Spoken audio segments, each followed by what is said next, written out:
Keep going. Okay, hello. Here's the next video. This is also the best video. It all culminates now into replacement behaviors. Because extinction only gets you so far. So, remember that extinction, number one, it creates an extinction burst. Number two, it's slow. It can cause emotional responding and frustration, which, contributes to the burst. And it only teaches what not to do because, remember, it's a behavior reduction strategy. So all we're doing is looking at that problem behavior and saying, like, we can't have this happening anymore. It's not safe, it's not good. Don't do it anymore. But it doesn't teach them a way to access the same need that there's no reason they shouldn't be able to access that from in most situations.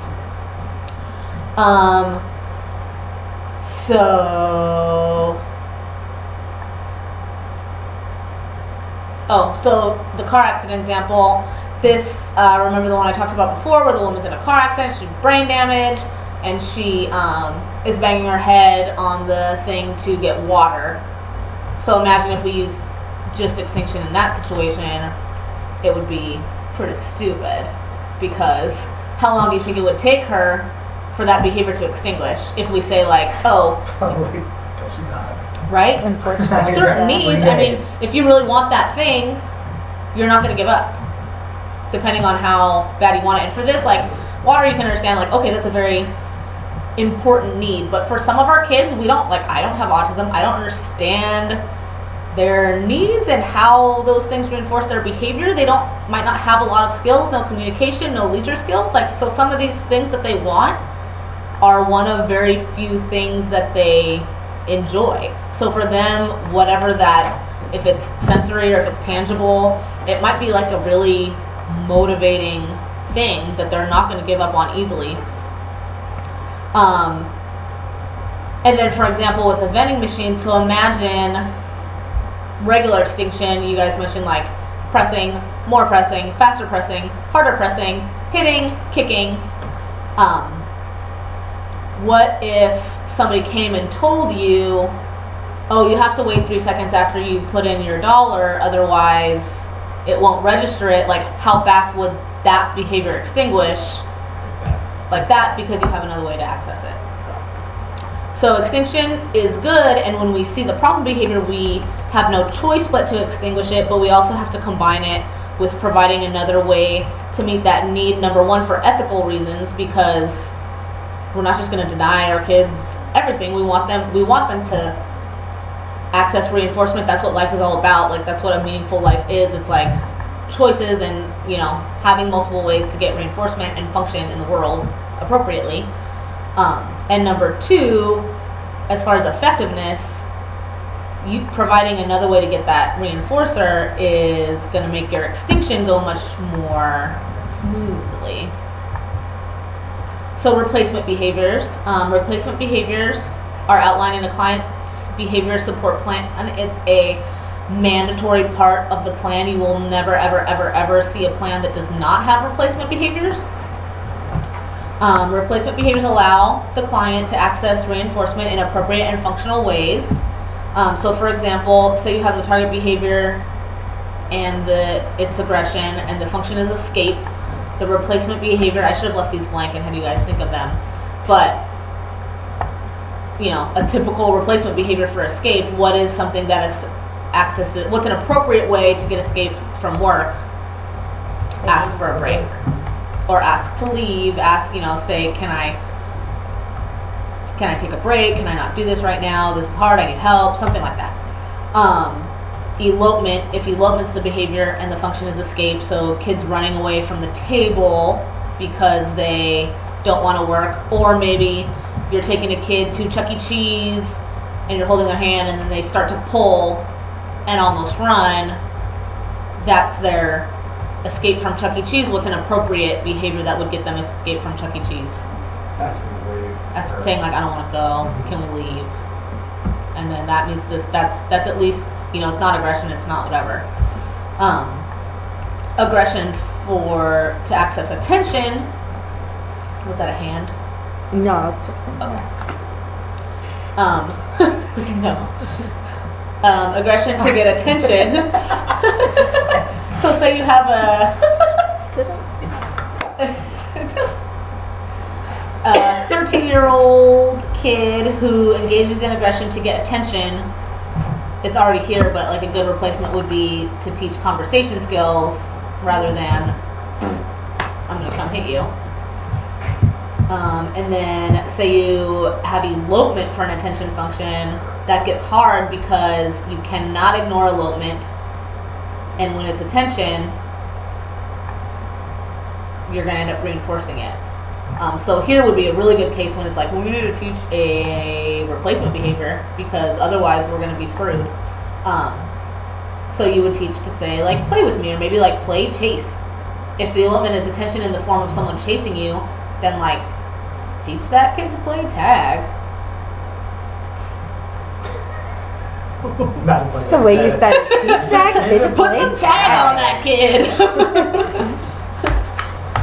So review of the functions of behaviors from previous training. We learned that all behaviors have a function. This means that the behavior does something for us. What are the 4 functions of behavior? Attention, Escape. automatic, and tangible.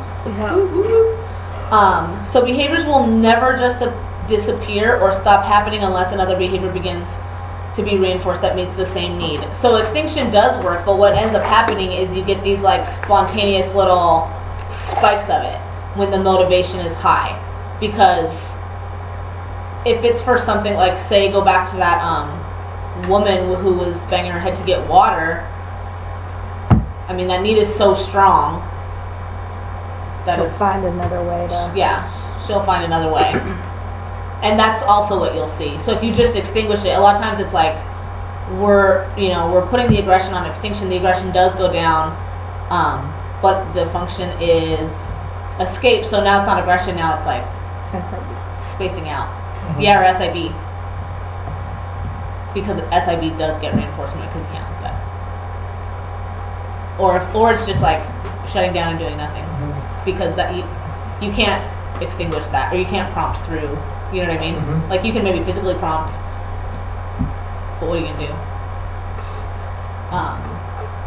So extinction can be is a useful part of the package, and it's a necessary part of the package, but it should never be all you do. If there's no reinforcement for appropriate behavior, then you're just gonna either have like continuing inappropriate behavior, or you're gonna have like bumps on a log that don't know how to meet their own needs. So functional equivalence is a huge concept. Functionally equivalent means that behaviors serve the same function or purpose. Different topographies are functionally equivalent if they produce the same consequences. So all that means is that 2 behaviors have the same function. So like what we talked about earlier, the same kid sometimes to get escape from, like for example, our little adorable preschooly girl, to escape work, one thing she does is act kind of silly and tickly and wobbly, and another thing she does to escape work is elope. And those are functional equivalents because they both produce escape from work. So behaviors that look totally different can serve the same purpose for an individual, like what I just said. For example, it's raining and 2 people don't want to get wet. One person uses an umbrella and the other person uses the hood on their jacket. They're different behaviors, but they're functionally equivalent. Both people are escaping the rain, but the behaviors they engage in were completely different. So we want functional equivalence between our replacement behavior and the target behavior because that's the most effective way to see change. All replacement behaviors must be functionally equivalent for them to be effective. If someone is physically aggressive for attention, teaching them to ask for a break will not decrease their aggression. So what's the function of aggression here? Attention. What's the function of asking for a break? Escape. So those attentions don't, those functions don't match up. You're not going to see improvement at all because the person doesn't want a break, they want your attention. So you need to find a way for them to get it appropriately. If aggression gains attention and someone then teaching the learner asks for a break from work will not meet their need for attention, you should expect to see the same amount of aggression on breaks as well.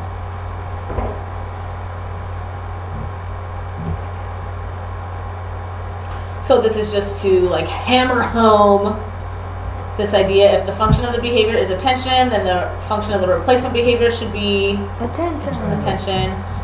If it's escape, it should be Escape. If it's tangible, it should be tangible. If it's automatic, it should be automatic. Remember, whatever the primary function of the behavior you're trying to decrease is, the replacement behavior should have the same function. So if the client's aggressive for attention, then the replacement behavior should allow them access to attention. So like some examples, what would be replacements for an attention function? Well, conversation, Raising your hand. yeah. Especially if it's in like a call out situation, the function is to get the teacher to say like, yeah, right answer. All you have to do is raise your hand. It's way less appropriate. I mean, way more appropriate. They're just commenting. Look at me. Commenting, yeah. Or even like requests to play. If for smaller kids, where it's like, you know, play with mommy. For escape, what's a replacement behavior for escape? Asking for a break. Any kind, requesting any kind of, depending on the situation, just requesting escape. Like, I want to leave. In a proper Too time. loud. Mhm. Yeah. What is a replacement behavior for tangible? Requesting from the tangible. Yes, and that's big. That's usually what we're working on, anyways. But it's always going to be a request for the specific thing. For automatic, we talked about this already, where it gets tricky to replace, but you can't do it. Like, for example, we have pica that's maintained by like sensory, so Do you like know that kiddo's or something. and her replacement is pica safe sensory, so it's like edible Play-Doh to meet that same need. That's kind of really neat that they make that. Well, yeah, I think all homemade Play-Doh is edible. Oh, you made it. Okay, I didn't know if they like. No, I was don't know if, yeah, you can make it. Like, homemade Play-Doh is Edible. edible. Well, regular Play-Doh is edible too. It's just that's Mhm. why people that have intense gluten sensitivities and allergies and stuff can't do it because it's flour. It's Mhm. flour based. That explains why it dries out. Or wheat. Yeah. Wheat. Learn something every day. So how does a replacement behavior replace target behavior? We teach them. It doesn't just magically happen. Like, you can't say like, you know what, I'm gonna start reinforcing this other behavior. So once a replacement behavior has been identified, we will begin reinforcing that behavior and place the other behavior on extinction. So it's basically like a two-parter. The problem behavior goes on extinction, and then the replacement behavior gets reinforcement, which is called differential reinforcement. Meaning reinforcement is given at two different levels. In this case, it should be black and white, like extinction, zero reinforcement, and like full reinforcement every time. So remember, extinction does not equal ignoring. Extinction means that no reinforcement is provided for the behavior. If our behavior isn't maintained by attention, then ignoring will not extinguish it. So that's like, you know, if the kid isn't engaging in spitting to access escape, so you're like, oh, I'm going to extinguish this. And then like, escape. There you go. So teaching replacement behaviors, this is where it gets kind of tricky. So you have two situations. One is like if they don't already do it. Like, so say you have, what was the replacement for a tangible was requesting the tangible. So say you have a kid with no language, like zero verbal communication, no pecs, no nothing, no signs. If that's the case, you need to teach it by prompting and prompt-feeding, the same strategies we use for teaching all of our behaviors in our acquisition programming. And then if they already do it, or if once they learn it, then you want to do this differential reinforcement where you maximize reinforcement for the replacement and then you minimize reinforcement for the problem behavior. The reason we say maximize, minimize is because ideally it would be extinguish problem behavior, and, you know, always reinforce appropriate behavior, but that's not always possible. Like we talked about already, safety reasons. Sometimes extinction is, you know, difficult. But if you can push the scale towards making it more beneficial to engage in those appropriate behaviors, like even though extinction might not always happen, like the choice makes sense to go towards the appropriate. So for the teaching part, we're just going to review that. So how to prompt replacement behavior. So let's say, actually we'll use escape. Motivation is something that I don't think people always quite understand the role in teaching of replacement behavior. So if you say you have aggression and it's escape maintained. So it's like, hey, come work, do a couple trials, oh, I'm over this, hit, and it's to get escape. But this kid also sometimes will work heavily. So sometimes they want escape and sometimes they don't. What you're teaching is a request, which like we're going to use the same strategy we use with teaching any other request. Is like you want to teach the request in the presence of motivation. You don't want to teach them just to like I'm not going to hold like I don't know if Courtney wants candy or not. I'm just going to hold it up and be like, what do you want? Say candy, and then give it to her because she might not want it, and I might be teaching her something super strange. That's like how we kind of end up with these kids that like don't request in response to their needs. They request in response to like, oh, we're doing a sitting session where we're working on manding, so I'm going to do it now, but I'm never going to do it any other time. So the same thing for replacement behaviors. So there's two ways to do this to recognize their motivation. So say you're working with me, I'm engaging in aggression, my function is escape, so the replacement should be Asking for a break. How would you teach it? Like how would you know when to prompt? I don't ever ask for a break. I don't know how.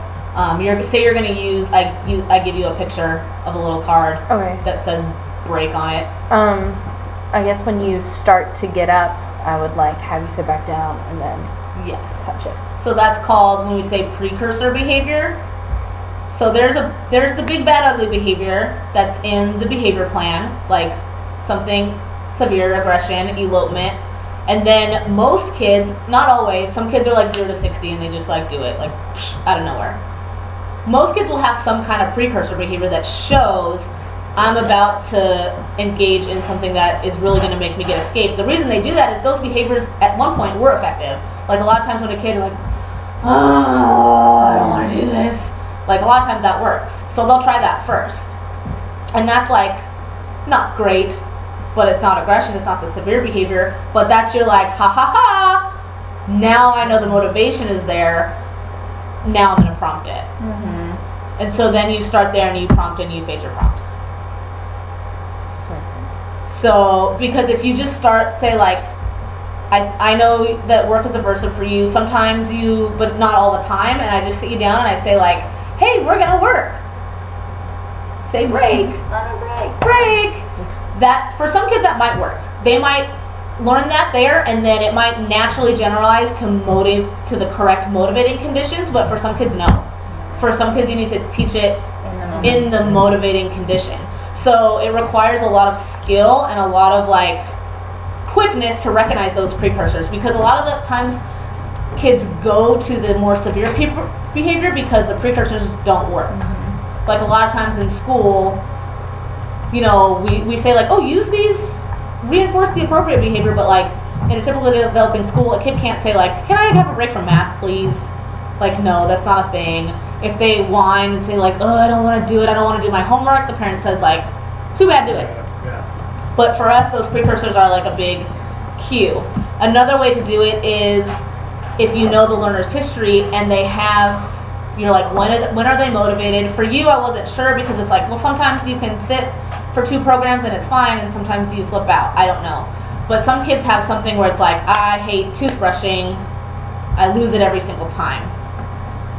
So you know that motivation's there, so you can say like, I'm going to do it, or they have a certain program that always is a trigger. Mm-hmm. So in those cases, you can use that and just be like, say you hate multiplication tables, you'd be like, "Okay, Courtney, come sit down. We're gonna work on multiplication tables. Say break."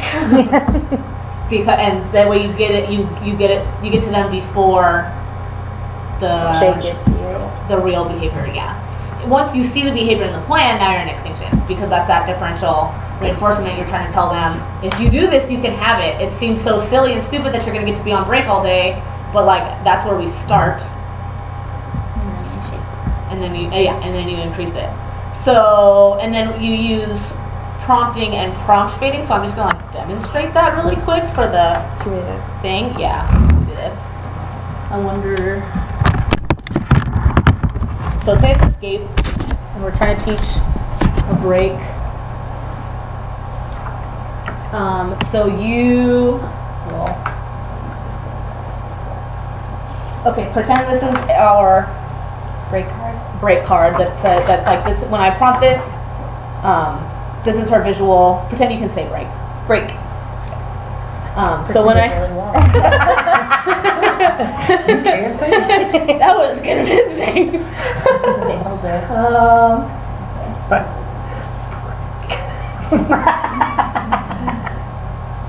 So your behavior is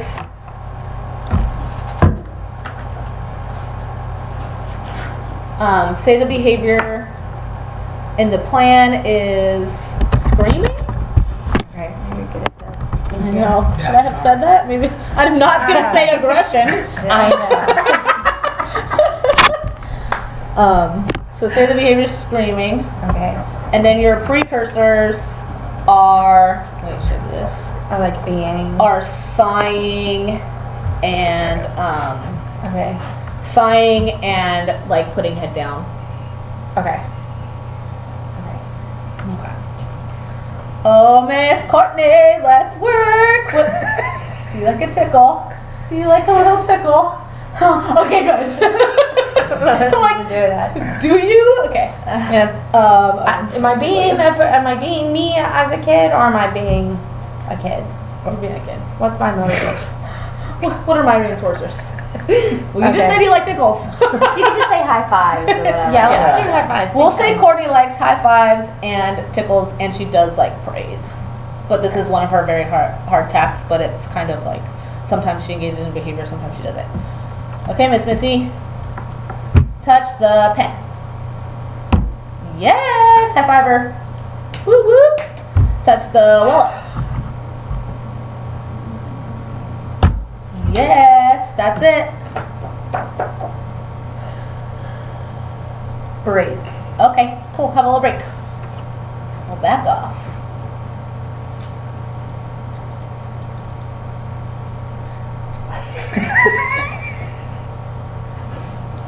So then she seems like she might be a little bit Totally more weird. motivated.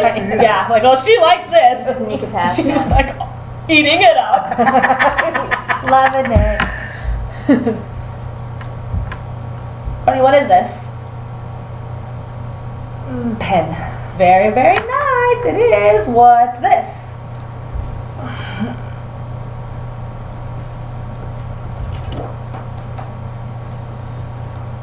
Break. Good job. And then you might note that, like, I didn't even follow through with the trial because it's like as soon as she screams, I'm. Did you in want me trouble. to start to scream? No, I was trying to catch you before you scream. Okay. Just catching your precursor. We can. Well, I yeah. know, but I didn't know if I was supposed to. Actual story. Mhm. So then I you mean- go straight back and ask for what the So law was say- again, would you? So, And then I would just finish. Yeah, Yeah. yeah. When it's time to go back. so you wouldn't even be like first touch or like first say this, then break. At a later point, no, because right now we're at the point where it's like if Very that first if this you say you're it. teaching it, so when you gotta first work. teaching something, you need to reinforce it every single time. Because what you're really And I'm teaching not- is the break, not the subject matter. Sorry. Yes. Right. Yeah, like this is cool, but your escape behavior interferes way more with, you know what I mean? Like it interferes so much with your learning that I need to get rid of that first before we can even like worry about following through with trials. Because the precursor is kind of like whatever the idea is. One risk is that you can teach some weird chain where it's like you sigh, I prompt, say break, get escape. That's what I was thinking, actually. And that's a risk. It's hard to get around because the other option is to just prompt it proactively, but then you're not teaching the motivation. Right. So that's why I didn't follow through with the trial, because I want to get as minimal of a precursor as possible so that I don't teach that weird chain. And then I would, this time I did this, you took a little while to say it, so I would wait. I'm going to fade this, like, you know, once I'm holding it up and she's saying break. Because kids, once they get this, they're like, oh, dummy. You're going to just let me have a break all day? But once they get it, they get it. And then you just see it all the time, which seems kind of silly, but that gives you an indication of their tolerance for whatever it is and how strong their motivation is for that function. Because if they're saying break, break, break, break, then you know, like, oh, you don't, number one, I haven't been reinforcing, like, my reinforcement that I'm providing for the trials is not very good. If just simply not, it doesn't even outweigh touching a pen. Right. You know what I mean? Like, you'll say break before I do that. So while it is an awkward phase and it's something that's hard for people to understand, like, oh, I'm just gonna let them be on break all day long? Are you kidding me? Like, we're not done. But people are there and they're like, this is stupid. Especially when, you know, with a kid who will sometimes sit for 10 trials. Because they're like, she could do this.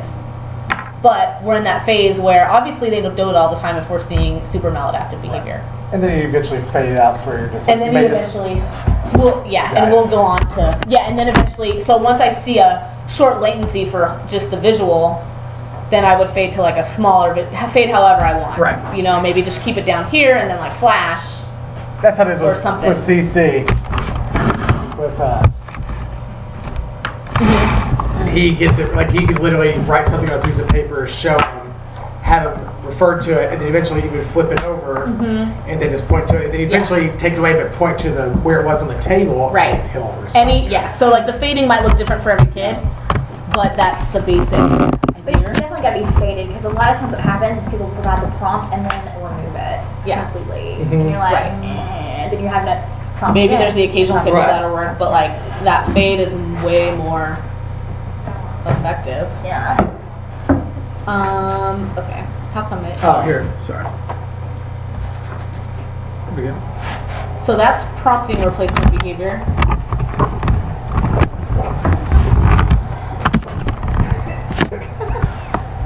Is there a missing? Oh, I don't know which I was thinking pointing to you. there. That's how it is. Oh, is that better? Okay.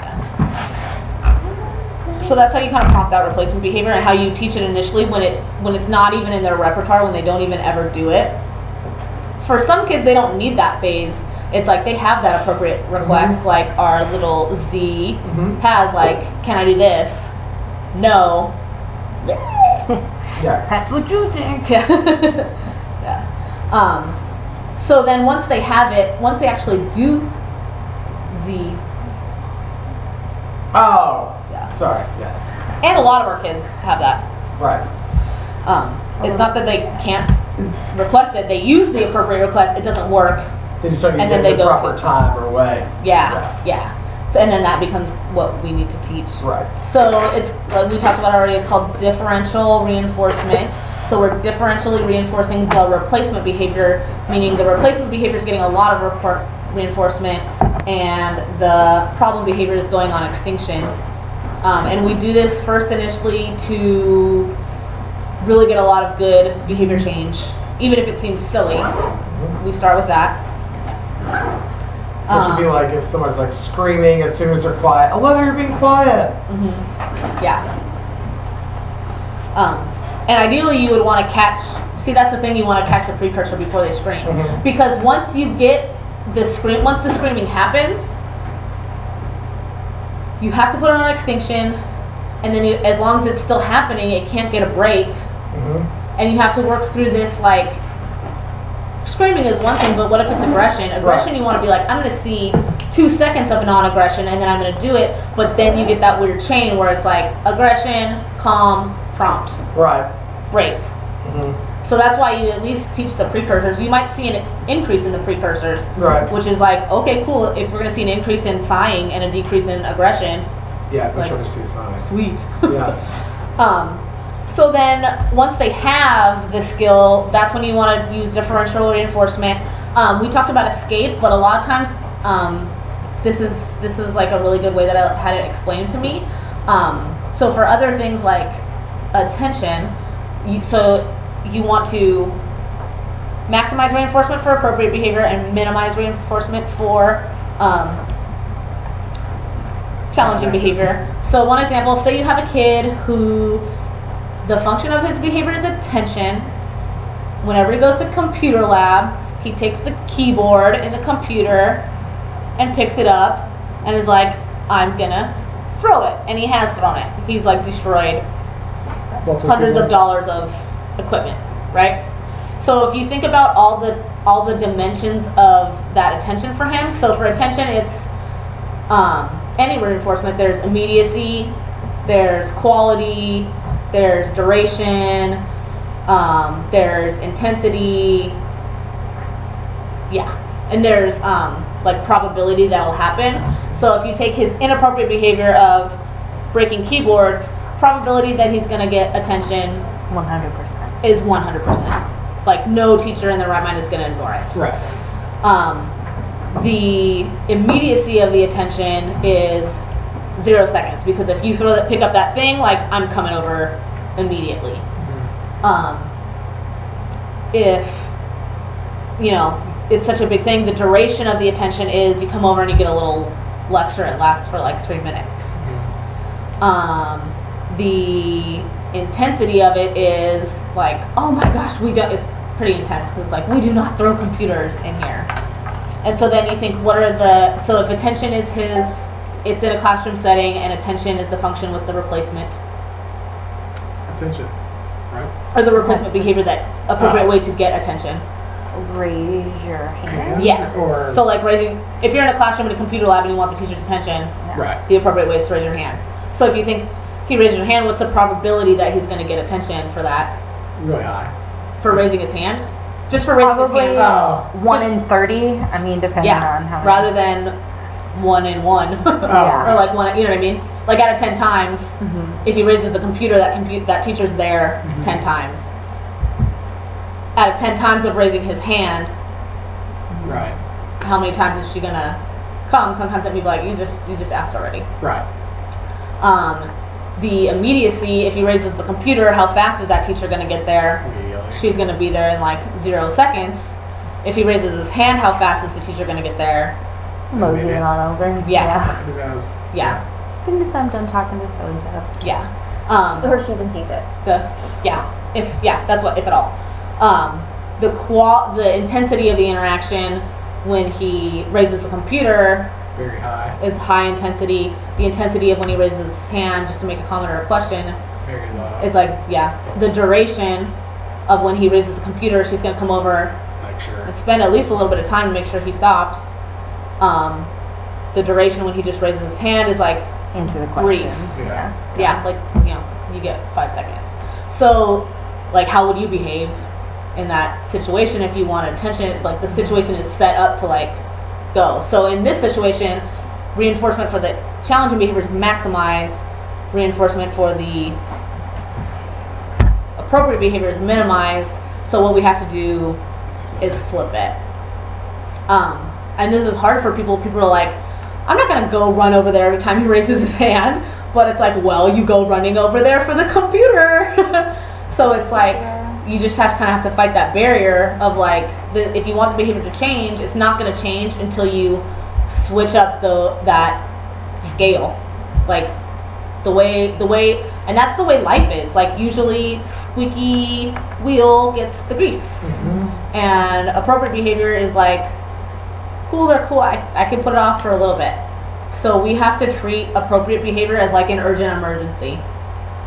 And like that, I feel like is what's missing, because even though we do our best to extinguish the problem behavior, we're still there for it really fast. And we miss like so many chances of seeing appropriate behavior. Right. We do, and our staff are very trained and knowledgeable. Like I do hear them say, like, "Oh, I love that waiting," but I feel like it could be even more. Oh, and so for an example, you engage in aggression to get escape. Say it's a classroom setting. You engage aggression. How likely is it that you'll get escape? Very likely. It's like, go, get out of my classroom. If the appropriate behavior is asking for a break or asking, can I take a walk or something like that, and you have to raise your hand, it's just not set up the same way. Like the escape is going to be like, okay, you can do this. If a kid's having a full-on meltdown, a lot of times the way people react is like, okay, go take time to calm down. You're clearly worked up about this. You need, you can't learn while you're escalated like this. And so they get like a long break to go somewhere else. It's just, you get so much more. So like the big challenge is flipping that reinforcement to something appropriate. And initially, sorry, I No, you're good. should keep talking. No, you're fine. Distracted. I'll text you. Oh, yes, I'm enjoying this now. Okay. So initially you reinforce 100% of the time. And then, so what ends up, so say you did that and you're seeing none of the challenging behavior, and now you're seeing all of the alternative behavior, replacement behavior. Like what's an example of a function? Attention. Okay, so it's so the behavior for attention was spitting, and then the replacement was Hello, raise your hand, or tapping, right. saying hi, something. So now spitting is gone, and the kid every 5 seconds is saying hi. So what's wrong with this? Now you got to teach them the frequency and the appropriate way of using the Right. Time. It's like yeah. we got rid of his behavior, but what we taught him, that replacement is no good in real life. Yeah, you're right there. Oh, yeah. Like that's not a useful. We taught a useful skill that it accesses the function, but we didn't teach it in a real life kind of a way because nobody gets attention every 5 seconds. Right. So we want to teach them tolerance training and adaptive behaviors. So we talked about like functional replacement behaviors. So for example, that would be like asking for a break, and then the more adaptive behavior is something like tolerating work, which may or may not be functionally equivalent sometimes. So say you have a kid who does not like to do sight word flashcards, hates it. The functional replacement is no flashcards, please. The adaptive behavior that you want to see eventually, though, is like completing 20 flashcards without any challenging behavior so they can learn from them. And then hopefully that aversiveness is broken up and they're accessing reinforcement for it. So that may or may not, you can make that functionally equivalent by saying like, you used to say, no flashcards, please, and the flashcards are taken away. Now you say, no flashcard, please, and then the person says like, okay, let's do a few, one flashcard, and now escape from flashcards. So it's still functionally equivalent in a sense that you're still getting rid of it. Yeah, more and more. So adaptive replacement behaviors are things that we can think of as like replacement for us, like for the adult in the situation. Like if a kid won't do their homework, and you ask that parent, so what do you want the replacement behavior to be? What do when you present them with homework, they engage in screaming. What do you want them to do instead of screaming? That parent's going to say Do their homework. Right. And that's a replacement behavior in a sense that it's an adaptive behavior and it's what is socially acceptable, but it's not a replacement for the kid initially because it doesn't meet their needs. Right. So these behaviors are socially appropriate, and then they're generalizable to other settings, because say this kid lives at home with mom and then they turn 18 and they don't like to do daily living skills, and then they go to a group home and we taught mom how to use a functional equivalent, so she just said, this kid was saying like, no brush teeth please. Now the kid goes to the group home and says, no brush teeth please, and the staff is like, no. So those functional equivalents only do so much. These adaptive behaviors end up being like a really valuable skill that the person can take with them out into the world and actually contact reinforcement there. Because if a kid can do flashcards in the classroom, they're gonna get reinforcement in their classroom from their teacher, from their peers, whoever. Whereas if they can't do it at all, they miss out on that opportunity to learn even more. So how do you move from functional replacements to like adaptive skills and tolerance? One strategy is to initially make the adaptive skill functionally equivalent. So say the function is attention, the function is tangible. So the replacement behavior, say it's water or water bottle. I want water bottle. Pretend it's like a toy, because why would you not give water? Well, right. I want Bop It. Unless you were like Drinking constantly. SB and he went like, Yeah. All the time. Yeah. Right. So my Reading my phone. function. Yeah. That's it. Functional replacement is I want phone. Works. And that initially is the functional Good replacement. job. Asking So for your phone. now the adaptive replacement is Market. waiting or not now, Right. because mom can't always just give you her phone. Right. That's not life. So I want phone, please, and then you say I have to wait 5 minutes. wait, or even like Wait. just wait 2 seconds. Right. Say like wait. I don't engage in behavior. I waited. Now you use the same. Good job waiting. It's still the same function because I'm still getting the phone. Right. So it's like you don't even have to use stickers, Right. candy. You use the function that's already there. Like if that function is supporting all this maladaptive behavior, like once kids learn this, it goes pretty easily. It changes. Like extinction doesn't become so hard because it's so easy. Right. And then the way you move is tolerance training. A key factor is I think kids are also telling you what their motivator is. Yes, they're telling you. Like if you're willing to engage that much, if you're willing to have a 2-hour-long tantrum to get this, then like maybe I should use that to reinforce waiting 3 seconds and then waiting 5 seconds and 10 seconds in a minute. So basically that's what it looks like when you said like, okay, not right now, you need to wait. 1, 2, 3. Good job. Here you go. Good waiting. And then you increase. The trick to have it be more effective though is you don't want to just be like, cool, now you're waiting 10 seconds. Now a minute. Now 2 minutes. Now 5 minutes, because the kid is not dumb. They're going to be like, I know where this is headed, and they're going to go back to the old behavior because they can see like this is just getting longer and longer. So you use like a variable schedule, and you use surprise. So say your target, you're working on 5 minutes, but every once in a while you want to randomly throw it, be like, oh my gosh, 10 seconds, that was good. So that they never never know when it might benefit them to keep just waiting that little bit longer. Because if they just experience it getting longer and longer and longer and longer, that wait is gonna become very aversive, and it's gonna like trigger behavior. So you see a lot more relapse when you do a steady time-based increase than when you do variable sneaky time increase. And it also helps to have them do like structured waiting. Say like, not right now, go play this. Not right now, go pick up 10 things in your room and watch TV and finish your homework.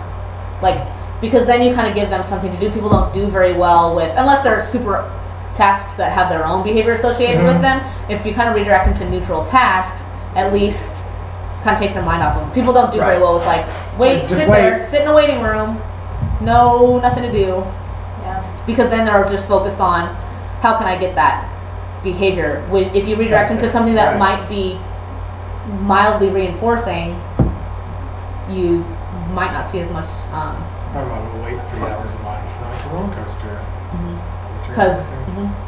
And you would wait in line for 3 hours for like Coke, you know what I'm saying, or something like that. Yeah, so. you would bail because of the power of the reinforcer. Right. And then and that's another thing. So say you're at you've got Courtney saying break, break, break. So it's like, hey Courtney, come work, we're gonna do flashcards. Break. Okay, goodbye. You know, minute break. Hey, come sit down. Break, break. And that's all you're doing. So then another thing you can do, so one thing would be to do what we said, like, and she says break, and you say like, okay, we need to work a little bit more. 1 task, 2 tasks, 3 tasks, 2 tasks, 10 tasks, 5 tasks, 20 tasks, you know. Another thing you could do, you do differential reinforcement of the adaptive skill versus the simple functional replacement. So now when she says break, she gets minimal reinforcement, like she gets a 30-second in the chair, freedom from tasks, and that's about it. If she does 5 tasks, she gets like break, like a good break, like, you know, more time, reinforcing activities during the break, special rewards, and then that's how you can kind of start to see that increase too.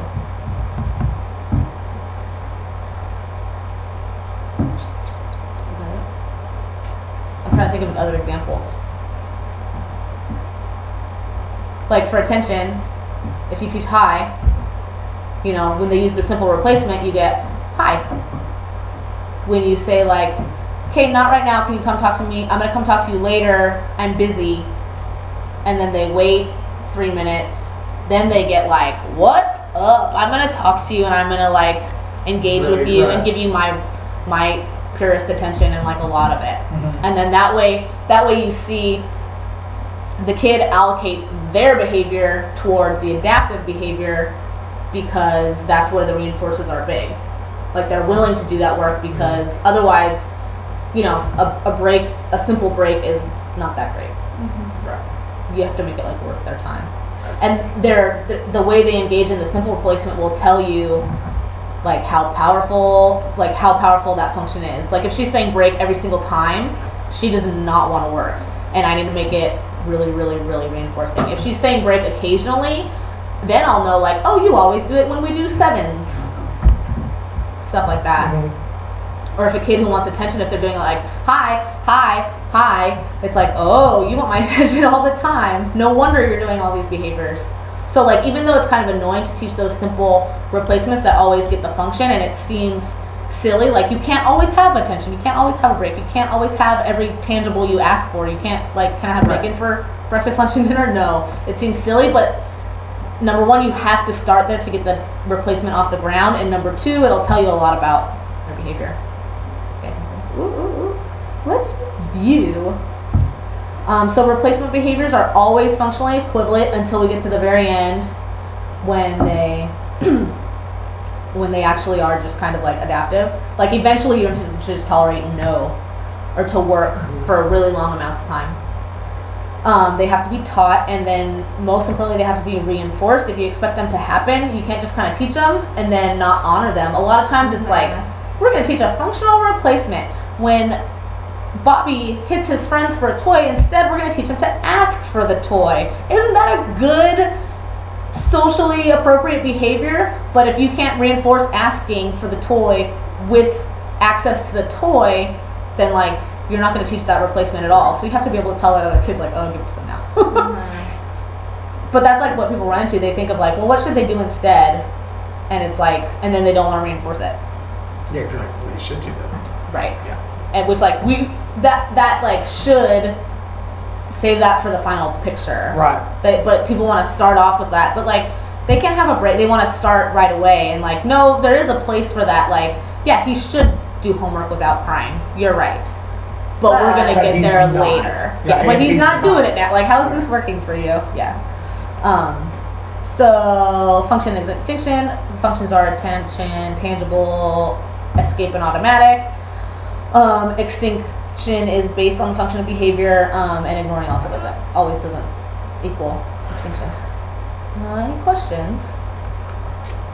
Don't. And that's the end of it. Good job. That is very